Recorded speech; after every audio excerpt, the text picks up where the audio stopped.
Okay guys, now I have all my lines traced out on the fresh pattern paper, so I can separate my front panel from the back panel, after which I will trace out my lines properly on the fresh pattern paper and label them appropriately.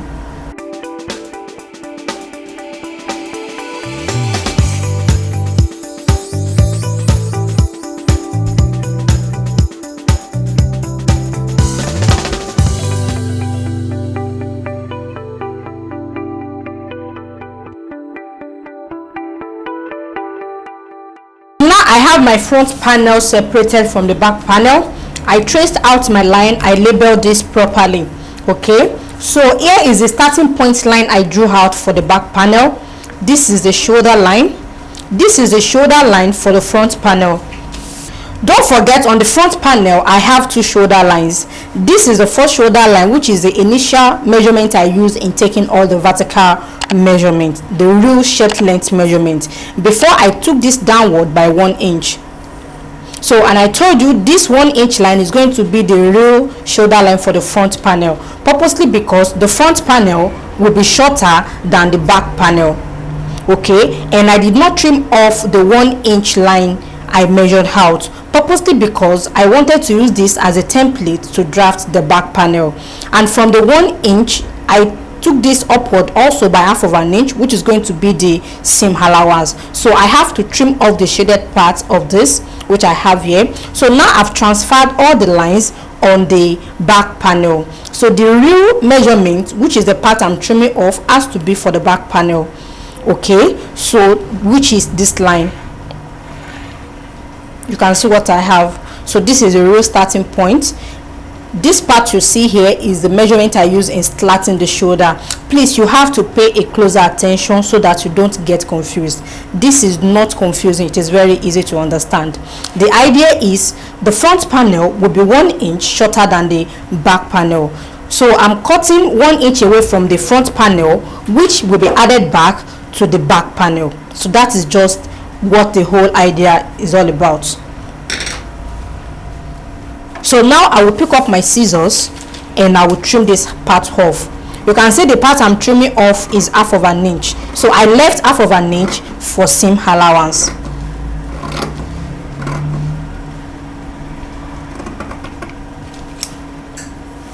So I have this now as the shoulder line. So this is the front shoulder line.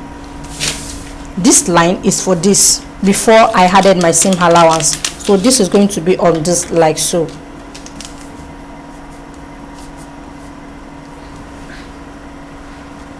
So this is going to be on this. So the 1 inch I took away from here is going to be added back to the back, so which is here. So the remaining 1 inch will now be added upward. So now I'm not working on the front panel anymore. So I just drew out this line just to explain better, so I can clean this up so that you don't get confused. I don't want you to get confused at any point. Okay, so now the first thing I will be doing on the back panel is to raise the shoulder up by 1 inch, which is the 1 inch I took away from the front panel.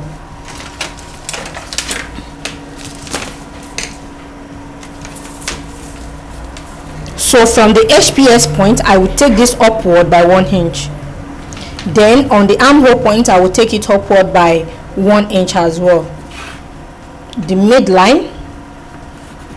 Then I'll connect the point together.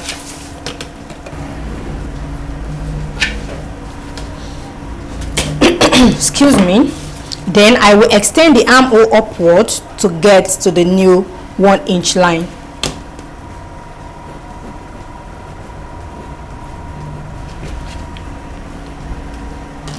Okay, so now I have this done. This is settled. The other part I will be working on is the armhole area. So I have to work on the armhole area simply because the back armhole is not as deep as the front armhole. So the armhole I have on my pattern here for the back panel is the front armhole. So I will be grading this to the back armhole. So this is the mid armhole. So from the mid armhole, I will take this forward by 1/4 of an inch.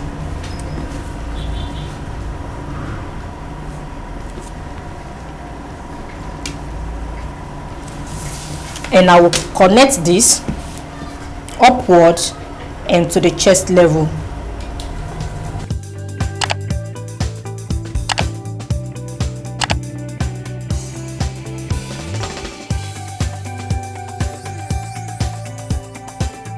Okay, now you can see what I have for the back armhole. So this is the back armhole, while this is the front armhole. So now I can clean up the front armhole.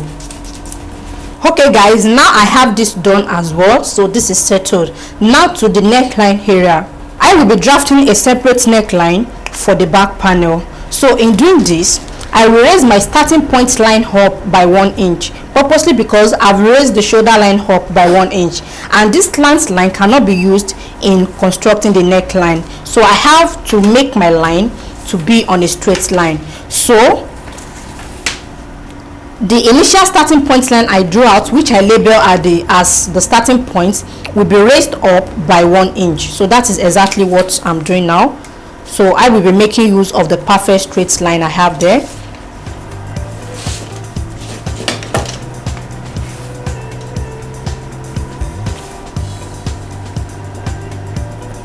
And how we make this a straight line.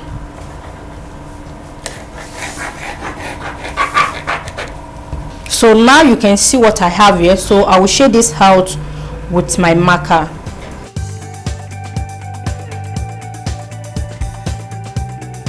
The starting point line I drew out earlier, which I raised up, is the one I'm shading with my red marker.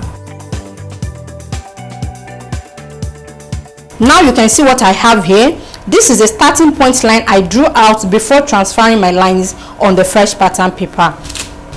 So when I wanted to transfer my front pattern, so this is the starting point line I drew out.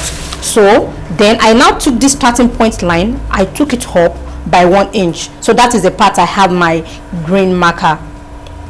Why this is different from the shoulder line I raised up by 1 inch. So this starting point line, which is a green one, is for constructing the neckline area. So, and because this is my center back, I will took my neck width of 3 inches. The neck width has to be the same with the front panel. So you can see what I have here. So this is a neck width for the front. It has to be the same with that of the back panel. So now that I have the neck width inserted, then I will be inserting the neck depth. So for the neck depth, I will be using 1.5 inches. So you can use between 1.5 and 2 inches. As I said earlier, this depends on the neck circumference measurement of the wearer. After constructing your back neckline, you have to match this up with the front neckline. Do your calculation and compare it with the neck circumference measurements. So I will be showing you how to achieve it. So I have my neck depth of 1.5 inches inserted.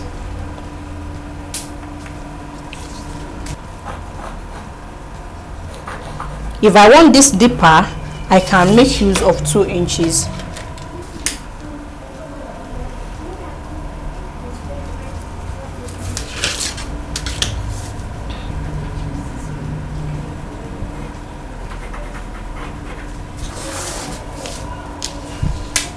So from the center back, I will measure 1.5 inches inward.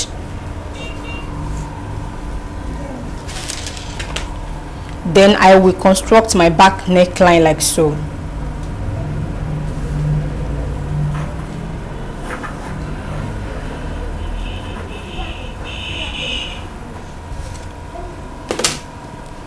Okay, so now you can see what I have for the back neckline. So the next step is to confirm the measurements, and I will add it up together with the front neckline.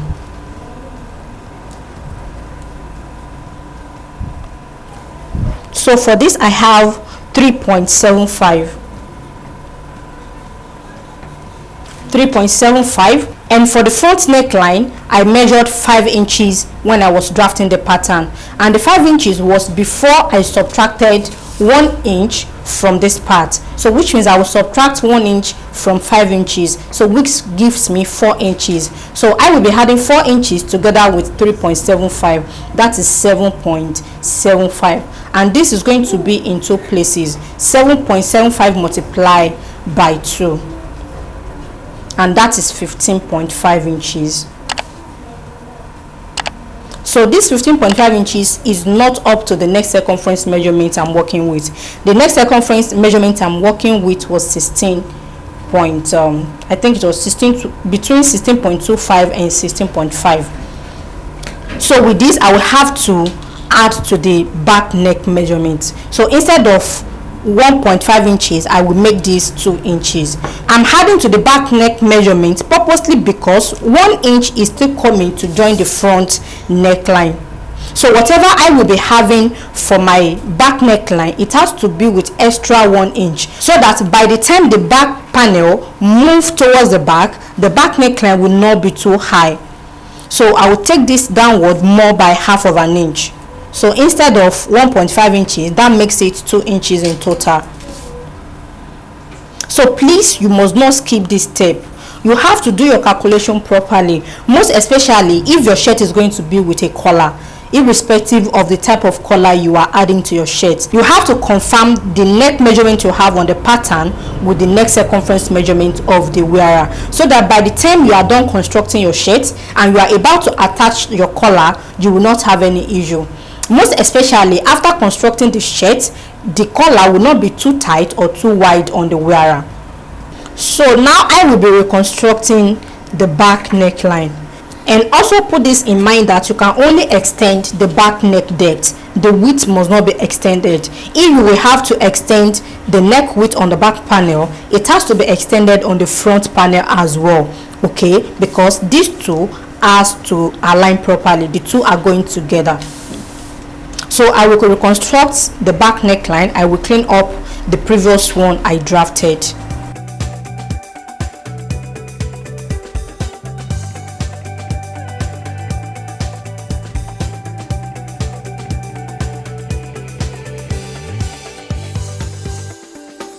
Okay guys, so now I have this constructed. So I've taken the measurement and I have 4.25 for the neckline.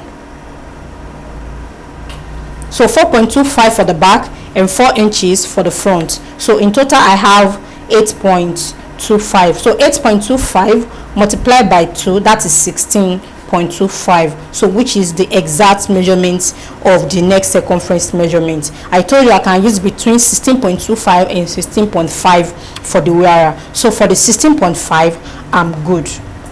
So you have to do this properly before cutting out your pattern. So guys, now the back panel of our shirt is ready. Okay, so what I have left is to add my seam allowances all around my pattern, and I will add my hem allowance as well, because hem allowance is not included on the back panel. I stopped the tracing on the exact shirt length level, so I did not add my hem allowance yet. So I will be adding half of an inch of seam allowance on the shoulder line, so which means this shoulder line is coming upward by half of an inch. The half of an inch will be used in joining the front and the back panels together. Half of an inch of seam allowance around the neckline.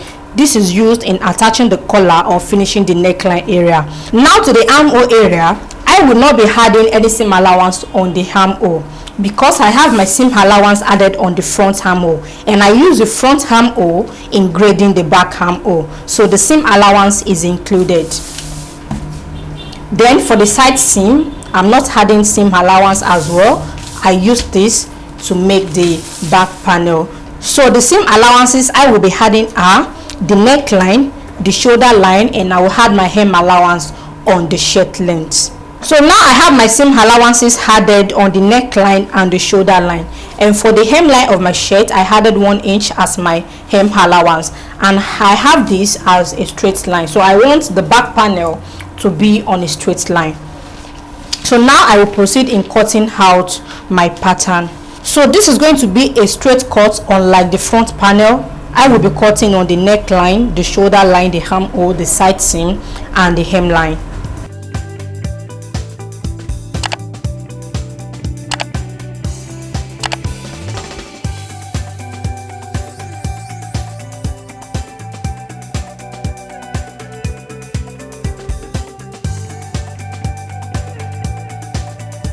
So guys, that will be all for now. Let's meet in the next module where I will be showing you how to cut this out on fabrics, how to cut out the back yoke, and how to join the pieces together to make a beautiful shirt.